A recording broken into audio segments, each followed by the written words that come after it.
Benar, Rika sangat serius, dan berkata dengan sungguh-sungguh, aku hanya ingin Sang Buddha menghukum dia. Ada lebih dari 8 miliar orang di dunia, dan siapapun bisa menjadi kaya, kecuali Diana.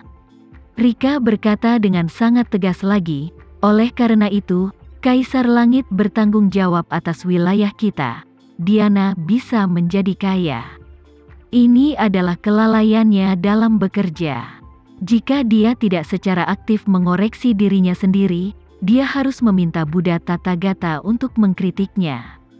Alena mengusap pelipisnya, dan berkata tanpa daya, semua orang mengatakan untuk menjadi baik dengan jenis pikiranmu, bahwa ibu tidak dapat melihat kebaikan orang lain adalah pikiran yang bengkok di depan Sang Buddha.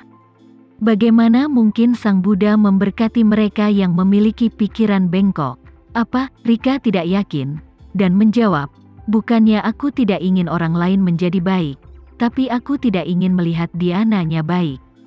Kamu harus tahu, Diana ini benar-benar buruk. Alena berkata, salahnya kalau dia jahat. Ibu tidak perlu mengatakannya di sini. Rika mengerutkan bibirnya, jika kamu bertemu orang jahat dan hal buruk dalam hidupmu, kamu masih bisa menelepon 110 untuk memanggil polisi. Apa yang salah denganku berbicara dengan Buddha? Apakah Buddha tidak sebaik polisi? Jika dia bahkan tidak melakukan ini, dia tidak pantas menjadi Buddha jika dia tidak memahami semua masalah. Alena tidak tahu bagaimana menyangkal omong kosong Rika. Isyana yang berada di samping sudah tercengang. Meskipun dia memiliki banyak pengetahuan, dia hampir tidak pernah melihat wanita bodoh seperti Rika, dan dia bahkan pergi ke aula Buddha untuk berbicara omong kosong. Begitu dia memikirkan penghinaan dan kemarahannya terhadap Sang Buddha, Isyana tidak dapat menahan diri untuk tidak berkata, ada 3 racun dalam agama Buddha, yaitu keserakahan, kemarahan, dan ketidaktahuan. Keserakahan adalah ketidakpuasan terhadap keinginan dan keserakahan yang tak terpuaskan. Kemarahan adalah mengeluh tentang status dan membenci orang lain. Ketidaktahuan adalah kebingungan dan ketidaktahuan. Bodoh, kebanyakan orang biasa memiliki salah satu dari 3 racun. Jarang melihat seseorang yang melakukan 3 racun sekali dalam beberapa kata. Sang Buddha memiliki roh. Bagaimana dia bisa memberkati mereka yang memiliki ketiga racun? Rika tertegun, melihat ke samping ke arah Isyana, melihatnya menggenggam tangannya dan matanya sedikit tertutup. Dia tidak bisa menahan cemberut dan berkata, hei, apa kau berbicara tentangku? Apa kau menunjuk Sang Buddha dan memberitahuku sesuatu? Isyana membuka matanya dan melihat Rika berkata dengan ringan, maaf, aku hanya bergumam introspeksi di depan Sang Buddha. Saya mungkin telah mengganggu Anda, maafkan saya. Setelah selesai berbicara, Isyana berdiri, menatap patung Buddha dengan patuh, dan berbalik untuk pergi. Hei, jangan pergi jika kamu memiliki kemampuan. Rika masih ingin berdebat dengannya, tetapi dia berbalik dan pergi tanpa segan. Dia ingin mengejar dan berdebat tetapi merasa itu tidak realistis. Lagi pula, kaki kanannya masih sulit untuk bergerak. Jika dia ingin bangun, dia harus mengandalkan bantuan putrinya, Alena. Dalam keputusasaan, Rika hanya bisa menyerah dengan kesal. Alena berkata saat ini, Bu, menurutku gadis itu benar. Kamu begitu serakah dan cuek di depan Sang Buddha. Kamu tidak bisa melihat ketulusan apapun. Tidak mungkin Sang Buddha memberkatimu. Rika tidak menyangka putrinya juga tidak menahan diri. Jadi dia melengkungkan bibirnya dan bergumam, jika kamu tidak memberkatiku, aku akan ditarik ke bawah. Sepertinya seluruh dunia tidak memiliki tempat untuk membuat harapan tanpa Buddha. Ketika aku pulang, aku akan meminta menantu laki-lakiku yang baik untuk menyesuaikan Feng Shui-ku. Jika keberuntungan Feng Shui bagus, sumber kekayaan ini tidak akan terbendung. Ini berarti bahwa sisi timur adalah tidak cerah dan sisi barat cerah, dan ibuku selalu punya solusi. Setelah selesai berbicara, Rika berkata dengan ekspresi kesal, oh, neneknya, Kenapa aku tidak memikirkannya lebih awal? Pikirku, aku tidak akan datang ke sini. Ini melelahkan. Setelah berbicara, dia menatap Alena lagi dan berkata, "Pergilah. Alena, kirim ibu pulang.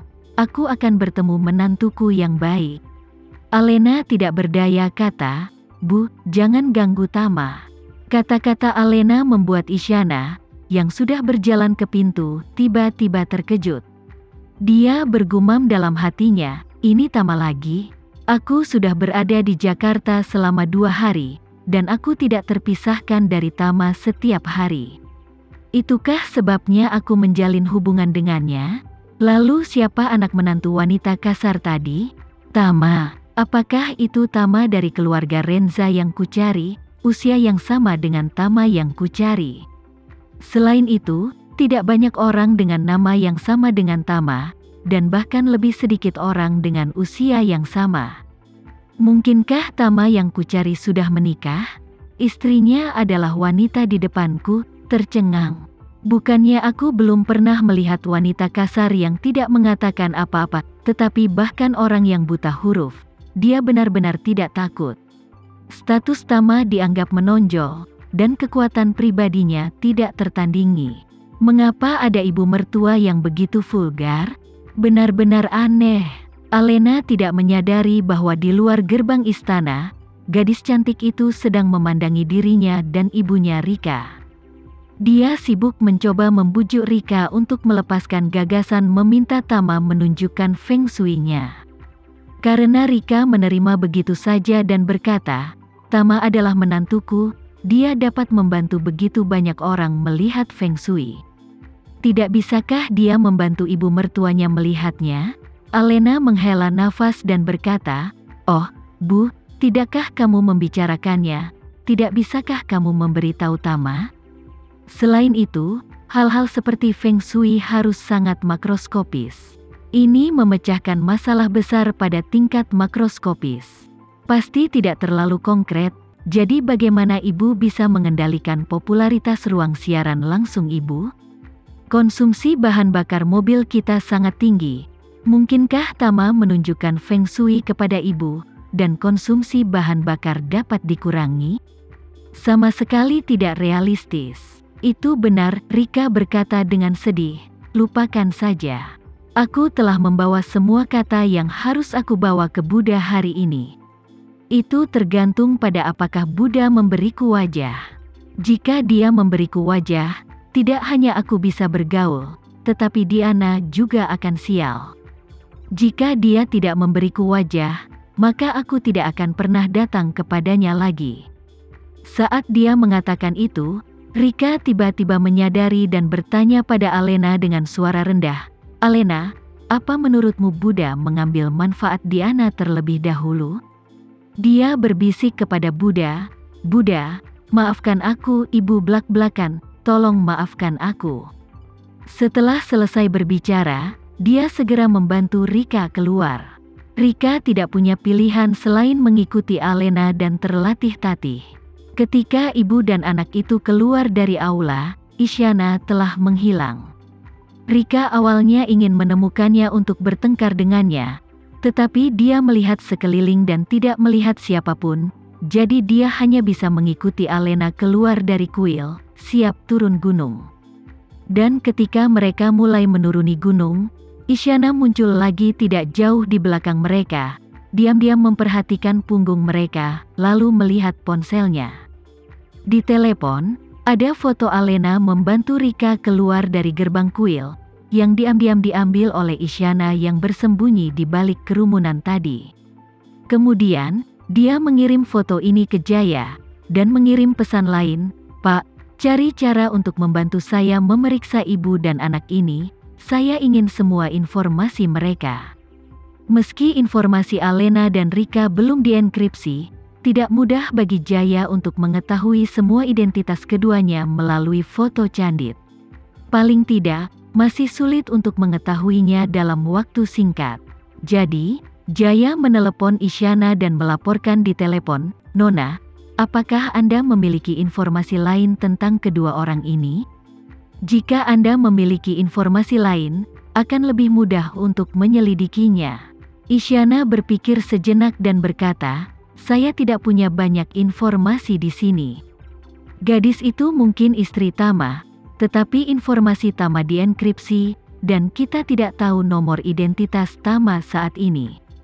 Informasi tentang wanita Tama, Jaya menjawab, karena informasi Tama dienkripsi, maka kita menggunakan Tama sebagai titik awal. Bahkan jika kita memanggil semua informasi tentang wanita yang menikah dengan Tama, di sini tidak akan ada orang yang Anda cari.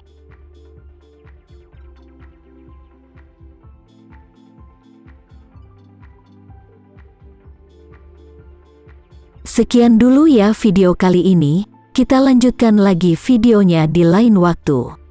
Oh iya, bagaimana menurut kalian? Semoga bisa sedikit menghibur kalian semua. Untuk teman-teman yang baru nonton, jangan lupa subscribe ya, hehehe. Dan kalau teman-teman ada yang ingin gabung langganan, bisa langsung gabung saja untuk dapat fitur yang menarik dan sedikit membantu Mimin. Terima kasih banyak sudah menonton, sampai jumpa lagi, bye.